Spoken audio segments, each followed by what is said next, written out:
Welcome, everyone, and thank you for joining. My name is Angelica Cardenas, and I'm a health educator for community health at Atlantic Health System. Today's webinar, Stroke and High Blood Pressure, is presented by Connie Mastrangelo, Stroke Program Manager at Morristown Medical Center. Before we begin, I have a few announcements. Please know that this webinar is being recorded. All participants are muted. If you have a question, please use the Q&A button on your toolbar for questions or the chat for comments.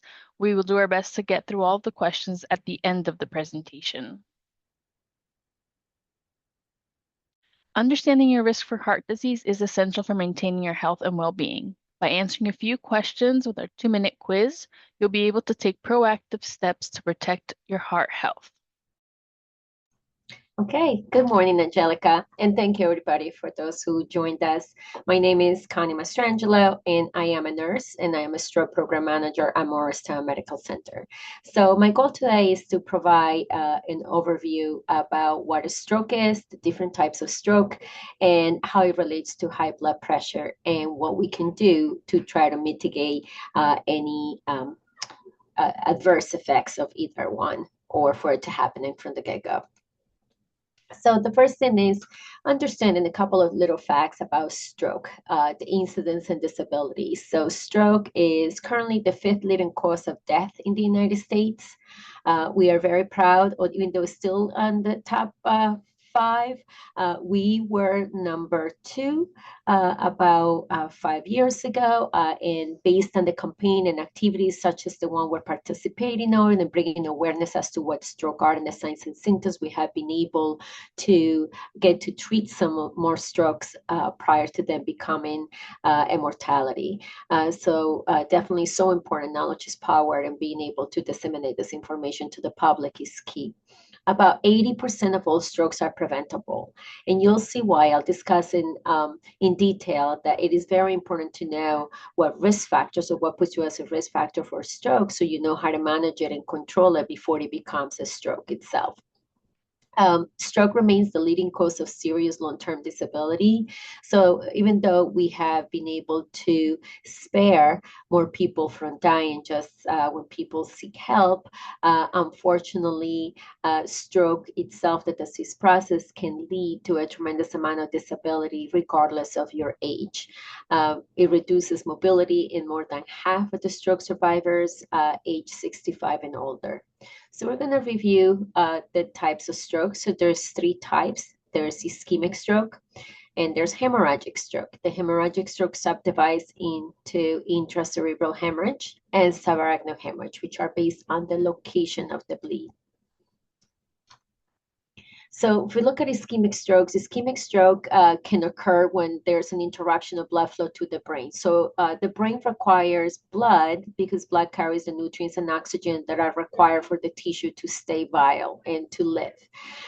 Brain tissue, unfortunately, does not tolerate any fluctuations of the oxygen supply very well. And once the brain tissue dies, it does not regenerate. So our goal is to restore the blood flow as quickly as we can with any of the treatments that we have to improve the health of the tissue that is at risk of dying, and to prevent it from dying fully, because once it dies, it does not regenerate. About 85 to 87% of all strokes account for the ischemic strokes, and they can happen when a piece of plaque or a fatty deposit that we can build in our vessels is accidentally dislodged and travels to the brain, stopping the flow distally to the area of the occlusion. There's another way too that it can be from a blood clot. A blood clot can travel from a different area of the body, such as with atrial fibrillation in your heart. It can cause those clots to travel, or clots can form within the vessel itself. So when we have plaque and the vessel integrity has been compromised by uncontrolled hypertension, we have a higher chance of having these clots being stuck as they're trying to go through these narrow passages. So the differences, the technical terms, is you have a thrombus is when a clot is formed within that fatty plaque that is shown in here. And an embolism is a clot that forms someplace else in the body, normally is the heart, and then it travels to your brain. So those are ischemic strokes, and it accounts for the majority of strokes. However, hemorrhagic strokes only account for 13 to 15%. However, they lead to the greater disability and mortality on the patients that have it. So there's a couple of them, as I say, subarachnoid hemorrhage is normally caused uh, by a rupture aneurysm, and the bleeding location is within the subarachnoid space. It's in the in-between layers, like between your skull and the subarachnoid space, versus the intracerebral hemorrhage, which is bleeding inside the brain. They can happen from the weakened vessel, they can happen from aneurysms, or from arteriovenous malformations, which is basically our arteries are responsible for delivering oxygenated blood to all of our body, including the brain. And then the venous system is responsible for returning that blood once it has delivered oxygen to the heart again, so it can go to the lungs and get repackaged with oxygen molecules. So when you have those connections, there's different pressures between the arterial and the venous circulation. And when you have an arteriovenous malformation, it's just you have a lack of easy transition of that pressure, causing kind of removing that gradual piece to extreme variations that can then debilitate the integrity of the vessels on those connections, and then making them more prone to bleeding on a hypertensive event. So the hemorrhagic strokes, as I say, is the ones in between that area, the skull and saracno space, versus the intracerebral is inside the brain. One of the biggest culprits of hemorrhagic strokes is uncontrolled hypertension. And the reason is because it can cause and debilitate the vessels in the long term. Now for TIA, so everybody knows it as a mini stroke, is a transient ischemic attack, is you have the symptoms of a stroke, we call it is a warning sign of a real stroke. The symptoms could be similar, however, they resolve within minutes or hours, and it leaves no permanent damage to the brain cells, meaning when we do a CAT scan or an MRI, we will not see that brain tissue has died. About more than a third of the patients that have a TIA will go on to have a stroke if they don't monitor the risk factors that cause the initial event. So TIA, even though it resolves, is still a medical emergency and requires medical attention, even if the symptoms resolve. Because again, our goal is to identify what caused it to begin with and prevent it from getting worse, and then you being not so lucky and having a full-blown stroke the next time around. So we want to start by knowing how do you identify the stroke. So you want to know the signs and symptoms. And one of the key words in here is with a stroke, the symptoms are sudden. It's something that happens out of the blue. All right. So we utilize an acronym named BFAST, and the B stands for balance. So any difficulty with your body, any sudden, unexplained vertigo, balance difficulty, dizziness, ataxia, which is the inability to have coordination or coordinated movements. I don't know if anybody has ever been evaluated by a provider when they tell you, touch your nose, touch my finger. What we are testing at that point is that ataxia, especially when it's in combination with any of the other symptoms. So normally for the stroke, you will have more than one symptom, and the symptoms will be determined by the location of the disruption of blood flow. If it's an occlusion or if it is a bleed, it is all about where the brain is lacking oxygen. Eyes, so we're looking for eyesight changes, so it be a sudden double vision, dimness or loss of vision, particularly in one eye. F, we're looking for facial symmetry or strength, so any sudden weakness of the face, arm, or leg on one side of the body can be indicative of a stroke.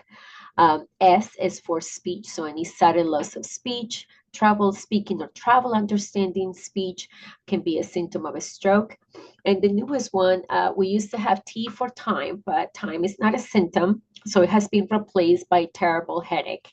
And the reason for it is we're doing a huge campaign trying to bring awareness to the smaller grouping of strokes, the hemorrhagic strokes that, as I mentioned before, even though they happen less frequently, they tend to be more mortal. and cause more disability. So one of the main symptoms distinct from the ischemic strokes can be a terrible headache. And this is not a migraine. This is a sudden onset peaking headache from 0 to 10 for no reason. So if any of these symptoms happen, please make sure that you don't ignore them. You don't wait for them to go away. Please call 911 and get yourself, they will get you to the appropriate hospital as quickly as possible. And I know a lot of people always say, well, I can drive myself. I only live 2 minutes away from the hospital. But there's a cascade of events that happens prior to you arriving to the hospital when you come via ambulance. They alert us faster. We can have the machines waiting for you immediately. The teams are already contacted. So there's, at the long run, there's actually less delay when you do arrive via ambulance. So we have other symptoms of stroke, and there's a disparity between how women and men describe strokes. And so I like to bring attention to that. And one of them is they can have the facial drooping the same, the arm weakness, speech difficulty, vision problems, the trouble walking, which is that coordination piece. They have severe headache without a known cause. The biggest discrepancy is how women report these findings. They tend to be more vague, we tend to be more vague with the symptoms, as we say. We just have like general weakness. I just don't feel right. I just feel confused. I'm having like memory problems. I feel fatigue. I feel nauseous versus going directly to those pre-profile symptoms that are inclusive within that BFAS. So again, we want to make sure that we pay attention to these things. If anybody's having any difficulty breathing, again, oxygen is vital for the brain health and ability to function. So anything causing any of those disruptions could also lead in the long time to a stroke. So what do you do? What if you are experiencing an event and identify one of those symptoms, or you notice somebody else having those symptoms? So what is important? What information should you be paying attention to? So you want to know again, was it a sudden onset? Are the symptoms brand new? When was the last time they were seen normal? So the last time seen normal is the last time that they had no deficits. And it could be different. You could be talking to somebody, and then as they're talking to you, all of a sudden you see their face is drooping. So the last seen normal will be the moment right before you notice the facial droop. However, let's say you're having breakfast with your spouse at home, it's 8 o'clock in the morning, and they sound totally normal. They go to work, then at 9 o'clock, you call them and they sound weird. And you say, oh my God, I think you're having a stroke. The last normal will be 8 o'clock when you physically saw them, because you don't know what happened when this speech impediment happened. You cannot say 9. 9 is when you found the symptoms, but 8 was the last time it was normal. And why is this relevant?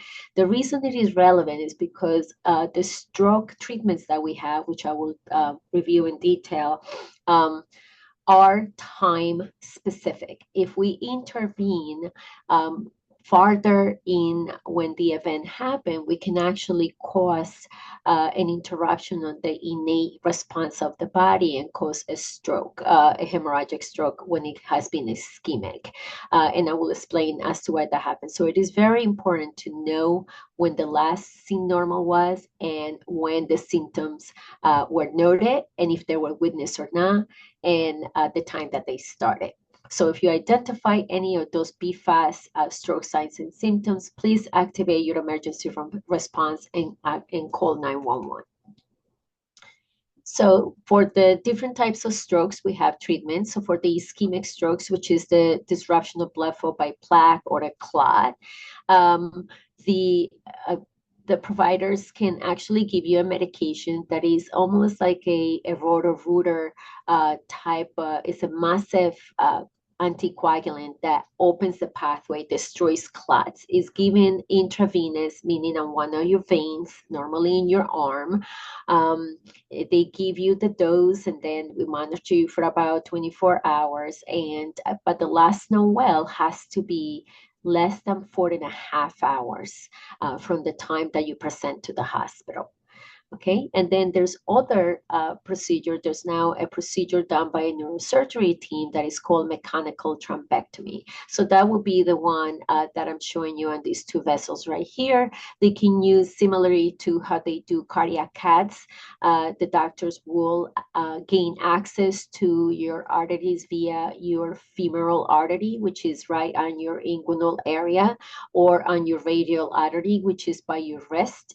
There will be threading a catheter that has a camera on the top. They do an angiogram, which is like a picture of the vessels, and then they can, through that same catheter, they can insert devices. So they can insert these stent that they will move past the clot, open it to allow blood flow to go distally farther from the obstruction so those cells don't die.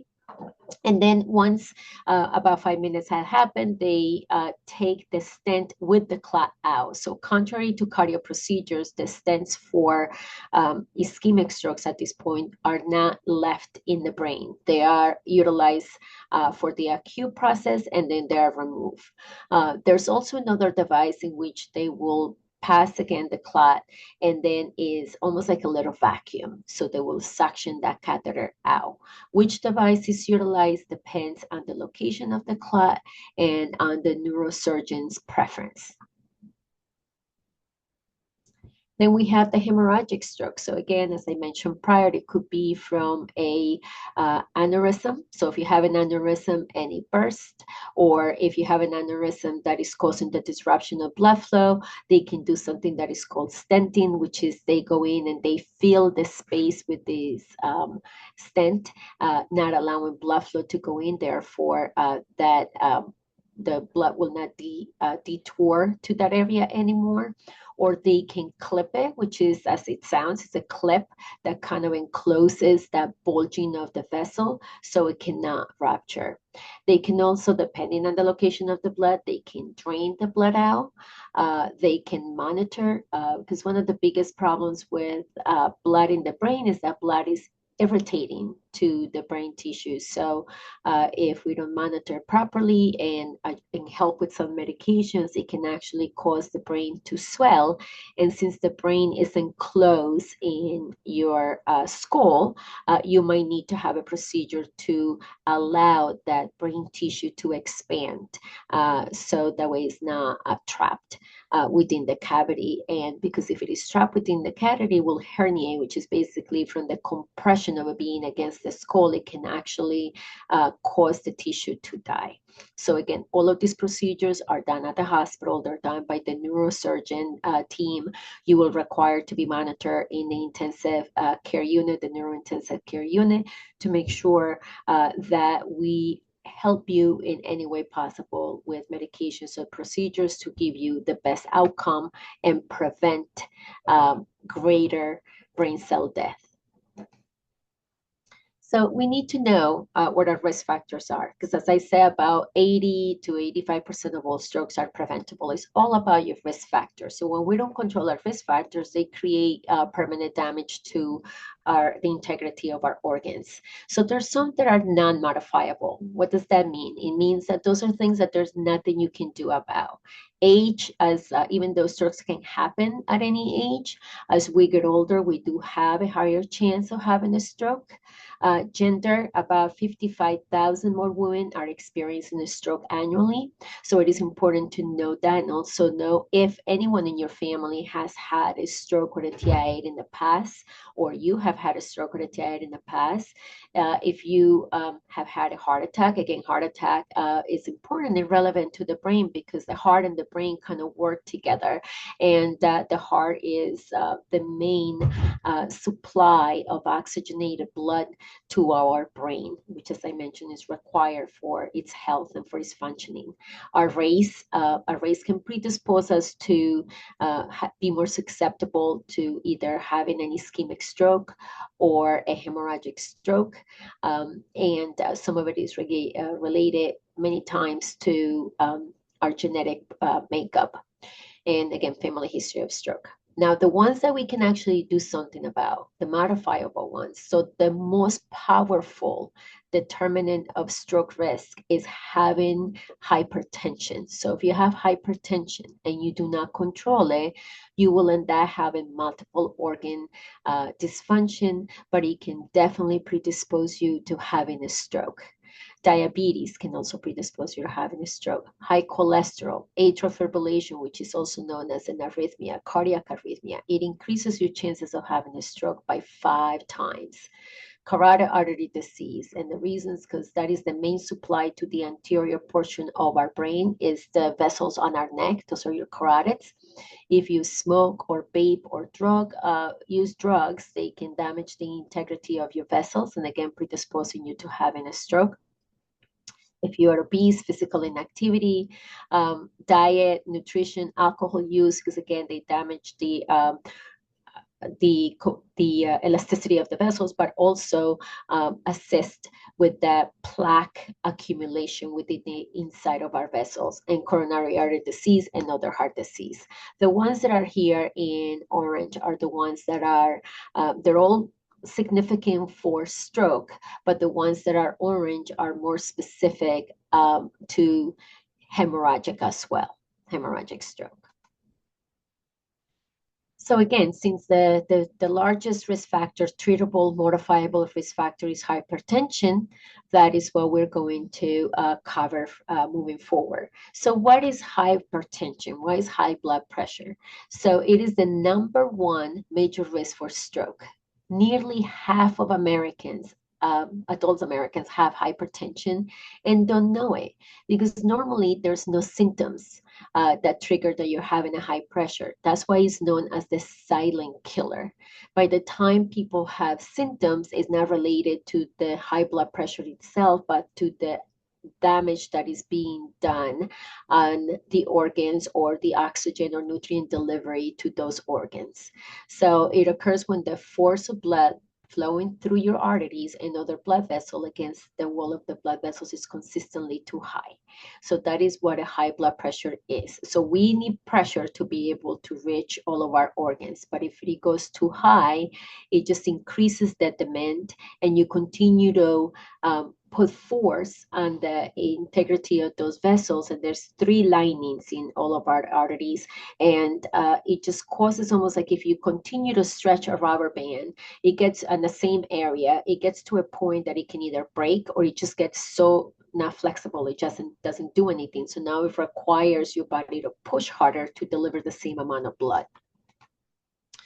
So the effects of hypertension, they increase the workload of the heart because now it has to push harder to be able to get the same volume that is required to maintain all of the organs alive.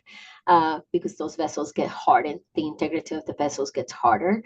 The force and friction cause damage to the delicate lining of the blood vessels, which leads to a good environment for then that plaque and clots to start forming or attaching and making that lumen or opening inside the vessels even narrower. So making the heart even work harder to push that. So what organs can be affected by hypertension not being monitored or treated? Since you strain the vessels in the eyes, it can actually cause vision loss. It can lead to a stroke and a heart attack because you are putting stress on the vessels in the heart, which can then not allow your body to empty properly or your heart to be able to deliver the same amount of blood flow to the organs that is required. It can cause kidney disease because, again, those vessels are even smaller and they're more delicate. So it affects the ability for the kidneys to do their job. And as a result, it will end up being, if not treated, it will end up being a kidney failure. And it can also cause sexual dysfunction because, again, it's all about the delivery of that blood and oxygen to all of those main organs. And the stroke, obviously, as I mentioned, because of the lack of oxygen or for the plaque formation and clots that can then travel. So it is hypertension is known as the silent killer. It is very important that we know our own numbers. So our numbers are individual and personalized. So you just need to definitely always have a physical and keep track of how your blood pressure is trending. It can change year to year. So please make sure that you have it checked, that you always confirm with your physician what your numbers and what your goal should be, what your blood pressure goal should be, and that way you know what to do and how to treat it. So when you get a blood pressure, they always tell you it's the top number and the bottom number, right? And then you say, what does that mean? What is the difference? Okay. So the top number, which is the higher number on a read, let's say I have 120/80, right? And everything is measured in millimeters of mercury. So the top number 120 signifies my systolic blood pressure. It is how much pressure your blood is exerting against your blood vessel. So it is the force in which it is pushing when your heart is pumping that blood out versus the diastolic, which is the bottom number. So at that point, it would be 120/80, it would be the 80, the bottom number. It would say how much pressure your blood is exerting against your blood vessels when the heart is at rest. So when the heart is at rest, it's allowing more blood to come into it and actually nourish the heart itself before it continues to pump oxygenated blood to the rest of the organs. So that is the difference between the systolic and diastolic, right? So it is important for us, especially if you have been diagnosed with hypertension, that you continue to monitor your blood pressure at home and know how to monitor it. So in order to get accurate readings, you want to make sure that you measure your blood pressure when you are not moving, when you haven't exercised within the last 30 minutes, when you haven't had caffeine for the last 30 minutes or consume alcohol. You want to make sure you empty your bladder because when we have to go to the bathroom, you tend to get a little antsy and your heart works a little harder. So you want to make sure that you're able to sit still for at least 5 minutes while you check your blood pressure. Make sure that you're sitting correctly on a chair and your back is straight. Your feet are both touching the ground, so do not cross your feet. That can elevate or change the readings on your blood pressure. Therefore, it won't be accurate. And you want to take, especially until you get used to what your regular numbers are, you might want to take a couple of readings, a couple of minutes apart before taking your medications in the morning or at night. So that way you are recording the appropriate number. All right. It is important to keep a log of your blood pressures and you can just have a little notepad and just write down what your numbers are because we think we'll remember, but if you see your doctor, let's say every 2 months, every 3 months, it's impossible to remember what it was on day one versus day 30 or day 60. So you want to make sure that you have it because the doctor can kind of see if the medications that you are currently taking are working for you by maintaining your blood pressure stable in the morning and at night before you go to bed, plus to see if it's keeping you within that goal, those numbers that are have been determined to be best for you. So don't take your blood pressure over close. Always make sure that the device is touching the skin. And just do know that there's a difference in reading, and that's for everybody, about 10 points between the right and the left arm. Again, logs, there's tons of logs. This is one from the American Stroke Association, and I have this one in Spanish just to show that the logs are available in different languages. And really what you're looking for is to make sure that you are taking your blood pressure in the same manner every day, again, by having into consideration of taking it sitting upright, both feet on the ground, those things that I reviewed before. So it gives you the chance of you having the best and more accurate readings, have the date and the times when you take the blood pressure, and just bring that paper to the doctor and let them evaluate what your trends have been. Okay. Another thing that is important is to have your device properly calibrated. So if you're using a device, it is always best practice. Bring your device with you to your doctor. They will take a look at it, and if required, they will tell you where to go to have it calibrated. Most devices do have instructions as to how to calibrate them on your own. There's like functions, especially on those electronic blood pressure cuffs. It tells you how to do it. So just make sure your device is working properly. All right. So everybody always wants to know what are the symptoms of hypertension. And that is the catch-22. That unfortunately, most people that have hypertension have no symptoms. That's why we know it as a silent killer. And in order to diagnose high blood pressure, you really need to have your blood pressure checked in a healthcare setting, because we will be able to know if it really is hypertension, or if it was you were scared, or you just have too much caffeine. They want to make sure that they really diagnose you with it. It has to be a specific number of reads that are elevated, not just one. And again, there's other factors to it for you to be diagnosed for it. However, if you have hypertension and you're already taking medications for it, and you're home and your blood pressure is suddenly greater than 180 over 120, either 180 systolic or 120 diastolic, and on top of that, you're having chest pain or feel short of breath or have back pain, numbness, weakness, change in your vision or difficulty speaking, please do not ignore it. If you're having symptoms, do not wait to check it again. Please call 911 immediately. If you just have one time reading that is high, but you feel totally normal, then just wait 5 minutes and check your blood pressure again. Maybe you were moving, maybe just not an accurate read. But if you're having symptoms, please do not ignore it. Please make sure you call 911. So again, a single high reading is not an immediate cause of alarm. But if you get a reading that is slightly or moderately higher than normal, you want to take your blood pressure again, and then you call your doctor and just let them know, communicate. That way they might need to increase your blood pressures, especially if it has happened multiple times. Let's say every time at night, my blood pressure used to be 130 over 60. And currently for the last week, every night is 150 over 100. So let your doctor know, and then they either at that point will advise you to make any changes to your medication or to go see them. So please make sure you do not dosage yourself if your blood pressure is higher than normal. The medications that are prescribed for a specific reason. They all are meant to do a specific function to help you regulate your blood pressure. So please make sure you take your medications as prescribed. Okay. And again, if you have any symptoms other than the elevated number, call your doctor, call the 911 and get to the hospital to get checked. Do not wait. All right.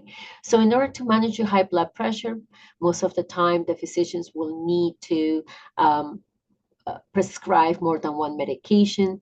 All medications assist lower the blood pressure by different functions. So again, the reason as to why I might have high blood pressure might be different than for you. So therefore, your doctor that knows you and does further evaluation will be the one that is best to prescribe the medication that will work for you. You want to discuss all your medications with your doctor and report any side effects. So a lot of people start having side effects from medication. It's always making me too dizzy. I don't feel right. I have a cough. So they just stop taking it. So no, please tell your doctor. There's so many blood pressure medications out there that have different side effects on people in a positive and a negative way, that they can try something else that can still help you manage your blood pressure without the side effect that you have experienced. So please do not stop taking your medications without notifying your provider. Do not change the dose or the frequency of the medications unless your provider tells you. Okay, you're going to follow the recommendations and be aware that there's many over-the-counter medications that can interact with either your medications or with blood pressure itself. So, for example, decongestants, you think, okay, I have a stuffy nose, I have a cold, I want to take a decongestant. Well, decongestants can cause an increase blood pressure. That's just one of the side effects of the medication. So again, if you were to tell your doctor and they know your history, they will tell you, okay, instead of a decongestant for you because you have high blood pressure, an antihistamine will help you with the congestion, but will not have that adverse effect that can affect you. So again, please, please, even herbal teas, anything that we take can impact how our medications work or how the disease process itself can be managed. All right. So medication classes, as I mentioned, all the medications do things different to help you. Some of them are diuretics to help you with the fluid overload. Some of them help relax the cardiac muscles. Some of them, it's just all different ways. So just that is the reason why many people, when they have hypertension, are on more than one class of medication. And again, which ones you're on, it is only your provider that can determine because they're the ones that know what specifically they are treating and because they will know what is causing hypertension for you. Okay, I hope that that makes sense. We want to manage the blood pressure other than medications. We want to make sure that we healthy. So we want to make sure that we have a diet low in salt, um, that we have low saturated fat and cholesterol, that we increase the number of fruit and vegetables that we consume every day, that we engage in regular physical activity. So they say the recommendation is about 150 minutes per week of moderate intensity or aerobic activity. There's about 20 to 22 minutes a day. And it is, in order for it to qualify as moderate intensity, you will have to have that or do that activity without stopping. So it's not like, okay, I'll get out of my chair and walk around my house for 5 minutes. I sit down and then later I do another 5 minutes. In order to get the best benefit will be to have those 20 minutes in a continuous form. You want to maintain a healthy weight, avoid tobacco use, limit alcohol consumption, because again of the damage that it creates to the vessels. You want to manage your stress. So stress, we live in a time in which there's multiple stressors.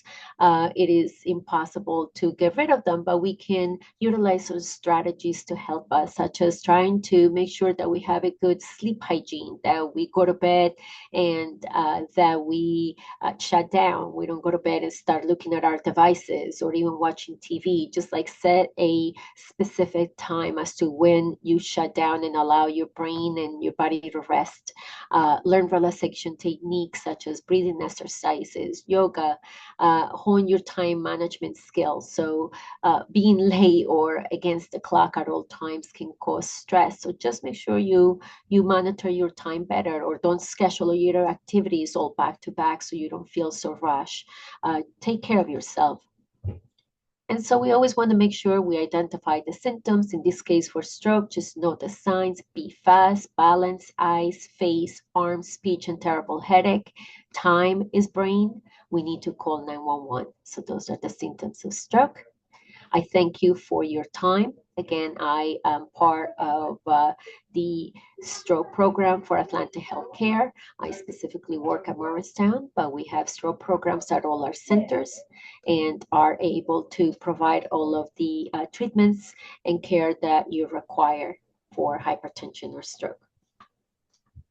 Wonderful. Thank you, Connie. Right. Well, thank you everyone for joining us today. We kindly ask that you take a few minutes after today's webinar to complete the program survey. I've put the link in the chat for your convenience. It'll also pop up once we close the meeting. Special thank you to you, Connie, for your time today and your expertise. If anyone has any additional questions or comments, you're welcome to send an email to communityhealth@atlantichealth.org or call 1-844-472-8499. That concludes our webinar for today. Thank you again for joining us, and we hope that everyone has a good afternoon. Have a great day. Thanks, Connie.